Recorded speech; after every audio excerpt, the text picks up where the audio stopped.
calon guru penggerak angkatan 11 dari Kota Bandung. Asal sekolah saya yaitu dari SDN 006 Buah Batu, Kota Bandung. Pada kesempatan kali ini, saya akan melakukan wawancara pra-observasi supervisi akademik bersama Ibu Puji Widyasuti, guru kelas 6 di SDN 006 Buah Batu, Kota Bandung. Assalamualaikum warahmatullahi wabarakatuh, Ibu Puji. Waalaikumsalam warahmatullahi wabarakatuh.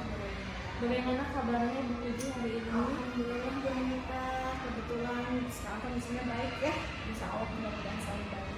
Cuacanya juga lagi cerah ya, Bu Puji. Alhamdulillah. Nah, terima kasih Bu Puji sudah meluangkan waktu untuk kita hari ini berdiskusi sebelum melakukan observasi kelas yang akan dilaksanakan besok hari. Nah, tidak akan lama. Di sini saya akan menanyakan beberapa hal saja. Baik, silakan Bu Anita. Nah, jadi Bu Puji di sini saya ingin memahami lebih lanjut mengenai pembelajaran yang akan Ibu Puji lakukan besok. Nah, apakah Ibu bisa menjelaskan secara singkat tentang materi yang akan diajarkan, kemudian metode pembelajaran, dan yang terakhir adalah tujuan pembelajaran yang ingin dicapai? Ya baik Bu Anita, saya kebetulan untuk observasi ini memilih matematika Bu Anita ya, matematika karena ini menjadi hal yang menarik sebagai hasil dari tindak lanjut diagnostik kemarin di awal tahun itu. Saya menemukan bahwa anak-anak takut dalam pelajaran matematika. Alasannya beragam, dari mulai tidak paham sampai menakutkan karena di situ semuanya angka, tidak ada yang dipahami dari angka. Beda dengan pelajaran lain yang lebih ke tulisan yang mereka bisa baca dan mereka pahami. Sebetulnya kan matematika ini pelajaran yang menarik seharusnya untuk anak-anak hanya bermain angka. Tetapi kalau memang kurang pemahaman, ya ini akan menjadi sesuatu yang menakutkan. Nah, saya ambil matematika untuk tujuan pembelajarannya. Saya ambil di bagaimana anak dapat merubah dari bilangan pecahan menjadi bilangan desimal. Itu tujuannya. Nah, metode yang saya gunakan, kebetulan saya menggunakan learning station Bu Anita. Berdasarkan hasil diagnostik itu kan anak-anak masih kurang nih di keinginannya ya di dalam partisipasi pembelajarannya, lalu ingin menyajikan pembelajaran matematika yang menyenangkan sehingga dapat merubah pemikiran anak bahwa matematika itu tidak kaku hanya berhitung saja, tapi ada memahami soal cerita, lalu ada game juga yang disajikan di sana. Jadi nanti saya di learning station membuat 3 post Bu Anita ya. Yang post pertama ini saya menyajikan beberapa media, ada teks, ada infografis, juga ada video. Di situ anak memahami mata pelajaran tersebut, matematika dengan tujuan yang sudah ditetapkan. Nanti di post kedua saya menyajikan game, jadi matematika tapi dengan game Woodwall. Di situ untuk menstimulus ketertarikan anak-anak, karena kebetulan di kelas saya kebanyakan anak laki-laki dan kesukaan mereka terhadap game, jadi saya alihkan mereka kepada pembelajaran. Nah, di yang post ketiga itu saya minta mereka bekerja sama nih, mulai untuk memecahkan sebuah soal cerita yang saya buat, saya rangkum dalam sebuah pemecahan kasus yang harus diselesaikan bersama-sama. Jadi dari pos ke-1, ke-2, dan ke-3 nanti diakhiri dengan penguatan dari saya gitu, untuk mengecek apakah anak-anak sudah paham atau belum. Itu mungkin yang akan saya lakukan dalam pembelajaran. Jadi Ibu Puji sekarang ini mengemas pembelajaran yang menarik, kreatif, dan inovatif agar menghilangkan paradigma bahwa matematika itu adalah hal yang menakutkan. Bu Puji menggunakan permainan-permainan ya agar anak-anak merasa rileks dan pembelajarannya menjadi menyenangkan. Nah, kemudian untuk melibatkan siswa aktif itu sudah Ibu jelaskan tadi, yaitu dengan menggunakan game-game. Ada 3 pos yang akan dilakukan dalam pembelajaran. Nah, apakah ada media pembelajaran khusus nih yang Ibu gunakan dalam pembelajaran besok?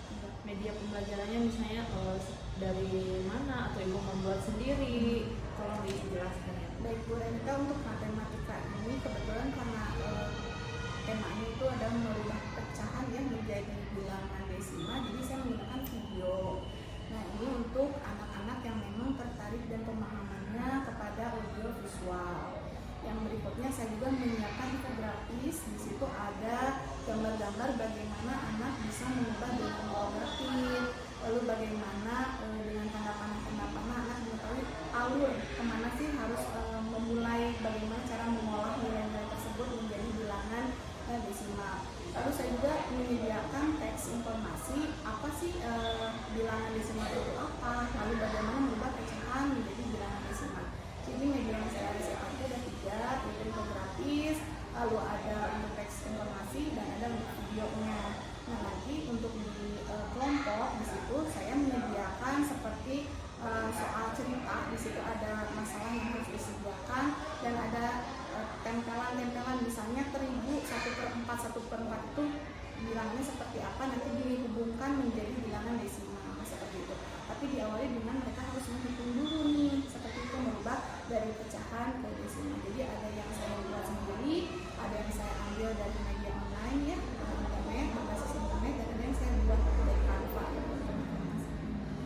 Baik,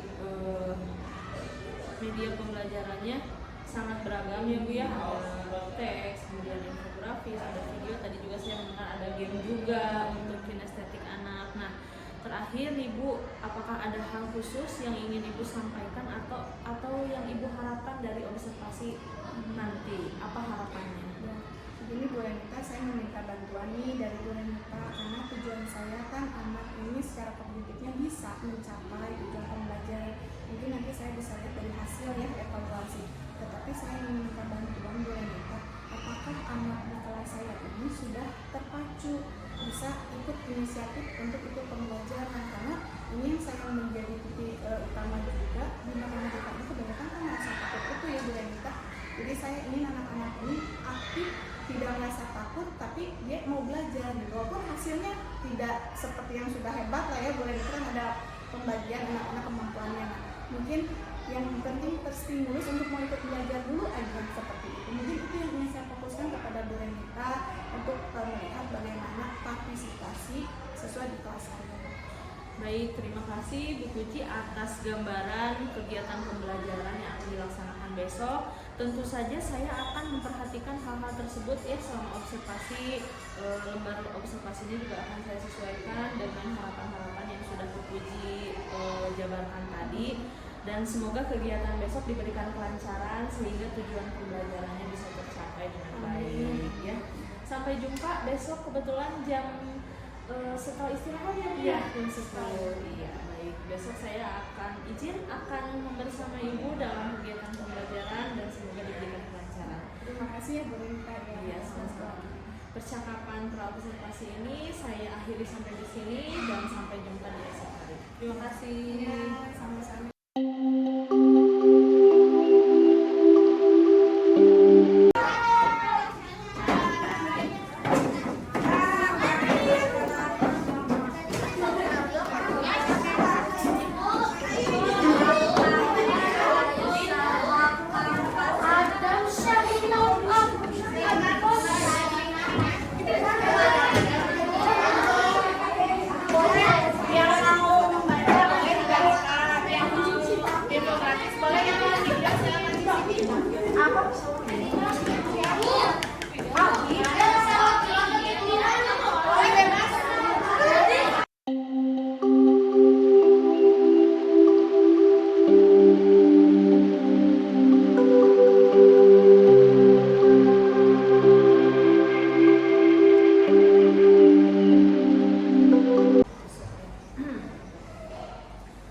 Assalamualaikum warahmatullahi wabarakatuh. Waalaikumsalam warahmatullahi wabarakatuh. Berjumpa lagi bersama saya Renita Pranawati, CGP Angkatan 11 dari SDN 006 Buah Batu, Kota Bandung.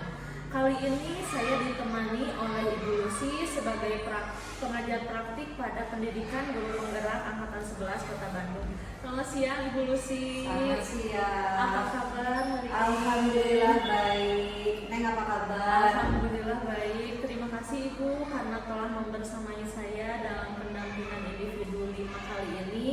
Dalam agenda hari ini adalah melakukan percakapan pasca observasi. Sama-sama.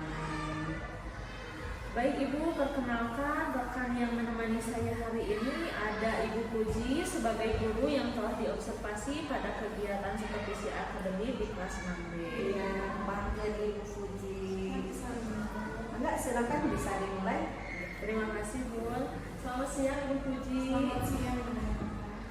Terima kasih Bu Puji atas kesempatannya yang diberikan kepada saya untuk mengamati kegiatan pembelajaran yang Ibu lakukan beberapa hari yang lalu sudah kita lakukan. Nah, dari kegiatan pembelajaran yang sudah Ibu lakukan, saya ingin menanyakan beberapa hal terhadap Ibu. Nah, kira-kira bagaimana perasaan Ibu Puji setelah melaksanakan pembelajaran kebetulan hari Sabtu kemarin? Baik, terima kasih Bu Renata ya. Alhamdulillah untuk hasil dari pembelajaran yang sudah dilakukan kemarin, tentunya setiap pelaksanaan mungkin ada kesalahan, ada juga kekurangan nih yang masih menjadi PR dan perbaikan saya di pembelajaran bisa dilakukan. Tapi secara garis besar berjalan dengan baik.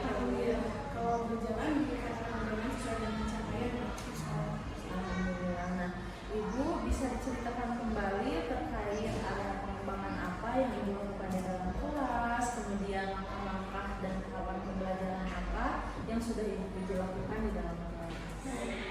ada area pengembangan ya. Untuk area pengembangan sebetulnya begini Bu, karena kan saya di mata pelajaran matematika pada saat kemarin itu ada di kognitifnya dan ada afektifnya. Kebetulan sesuai dengan hasil dari pencariannya informasi dari diagnostik itu, saya menemukan bahwa anak-anak ini diminati kurang aktif.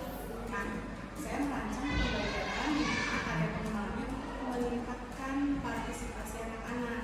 Saya juga kognitifnya, karena saya lihat dari hasil asesmen diagnostik ini, anak-anak ketercapaian di mata pelajaran ini sangat kurang. Nah, maka dari itu saya ingin mendapatkan pengembangan kognitif sekaligus afektifnya itu. Langkah-langkahnya tentu kan ada dua area pengembangan. Saya harus mengembangkan pembelajaran yang menarik minat mereka, tetapi kognitifnya tidak diabaikan. Nah, tentunya saya melihat dulu nih kebutuhan apa sih yang saya harus lakukan ya.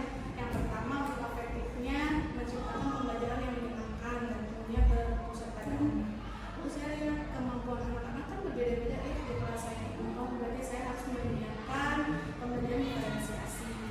Dari mana nih saya melihatnya? Oh, berarti apa yang harus saya siapkan ini ada di diferensiasi konten, lalu ada diferensiasi proses. Untuk produknya sendiri, karena saya ingin melihat ketercapaiannya, tercapai tidak, saya menggunakan asesmen yang sama semuanya, hanya berdua saja beberapa. Itu untuk afektifnya saya menciptakan pembelajaran menggunakan social learning. Jadi social learning ini semua anak berkelompok. Ini tujuannya agar ada kerjasama di antara mereka.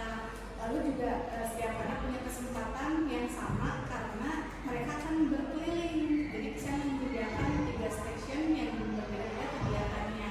Itu saya karena pada anak-anak yang untuk berkelompok bekerjasama berkolaborasi agar setiap anak bisa menjadi tukar sebaya karena merasa ada perbedaan kemampuan itu. Nah, partisipasinya di sini sudah mulai terlihat nih, anak yang tadinya diam gitu ya karena diajak akhirnya mau bergerak, dan mereka di akhir itu kegiatan mereka merasakan sebenarnya ternyata matematika ini tidak menakutkan, tidak menegangkan, jadi seperti main tanpa disadari. Mereka di situ saya menyiapkan ada post game juga kan, menggunakan logo seperti itu. Mereka tidak menyadari bahwa mereka sedang belajar dengan teman-temannya, tapi menggunakan game seperti itu. Itu untuk yang saya lakukan. Untuk kognitifnya, selain saya melihat dulu nih apa sih capaian yang sudah dicapai anak, ada berapa persen yang sudah mampu mengikuti pembelajaran, yang belum, yang saya komunikasikan itu untuk melihat kira-kira materi apa yang harus saya ramu di situ dan tujuannya sesungguhnya biar sama dengan materi yang akan disampaikan. Nah, saya jadi beberapa tentunya menyiapkan itu semuanya, mencari data, menyiapkan kakak pembelajaran ya, lalu kemudian pelaksanaan sampai evaluasi. Luar biasa sekali ya Bu Puji, persiapannya begitu matang. Bu Puji merancang pembelajaran agar semua kebutuhan anak terpenuhi dengan baik. Nah, dari kegiatan pembelajaran yang sudah kita lakukan, menurut Ibu sejauh mana keberhasilan yang tercapai saat melaksanakan? Apakah sudah berhasil atau tidak nih dari konsep yang sedemikian rupa Bu Puji buat? Apakah sudah berhasil atau belum? Kalau untuk capaian kompetensi kognitifnya ya, kan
juga sudah mengetahui apa kekurangan dari pembelajaran yang sudah kita lakukan, sampai Ibu Puji sudah sampai memikirkan apa solusi untuk mengatasi beberapa siswa yang kurang aktif tersebut ya.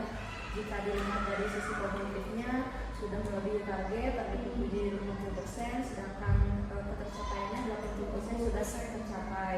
Namun ada beberapa siswa dalam segi afektifnya masih ada beberapa yang kurang aktif. Nah, kira-kira menurut Bu Puji kenapa hal itu bisa terjadi? Kan Bu Puji itu sudah merancang pembelajaran sedemikian rupa sampai membuat game dan lain sebagainya, menggunakan teknologi juga, video dan lain sebagainya. Nah, menurut Bu Puji kenapa itu bisa terjadi? Masih saja ada siswa yang kurang aktif. Yang pertama mungkin kalau saya lihat karena saya melakukannya dengan kelompok. Ini ada beberapa hal ya. Ketika berkelompok itu anak kadang-kadang inginnya dengan kemauan itu.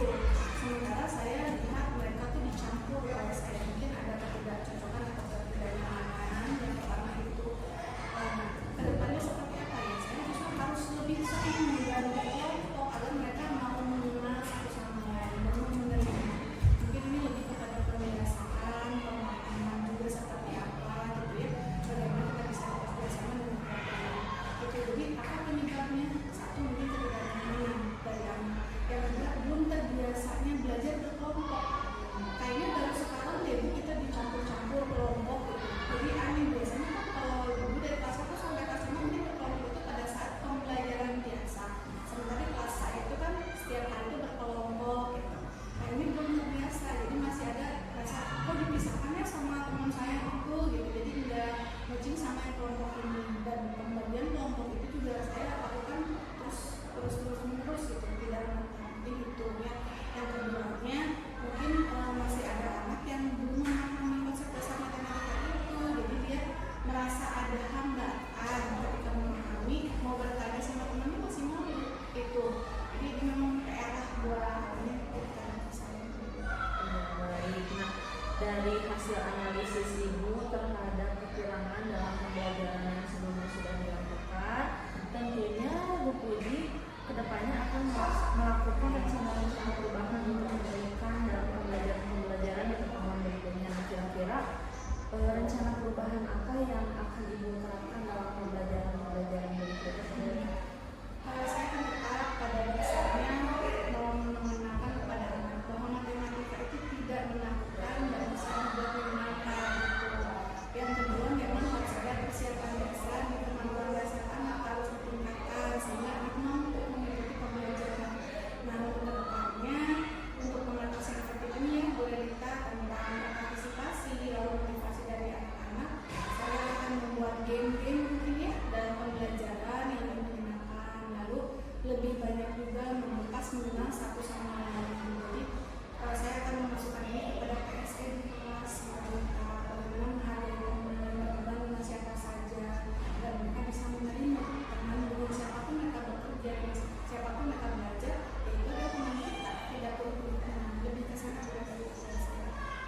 Rencana yang sangat luar biasa ya Ibu Puji.